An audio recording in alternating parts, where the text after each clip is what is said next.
let's learn how you can remove text from the video on CapCut. So you need to find the video with the text and open it on CapCut.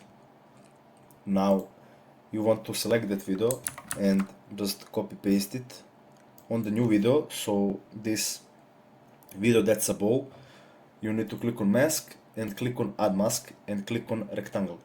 Now you need to select this shape to be exactly like this text size, so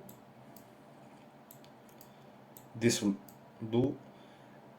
And now what you need to do is not to center it on text, but to move it a bit from text, so like this. Now you need to go to basic and just select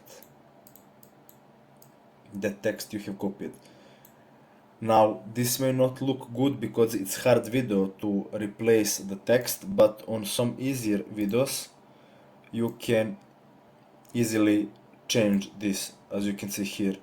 Now you can also play with it, so if it doesn't do much good,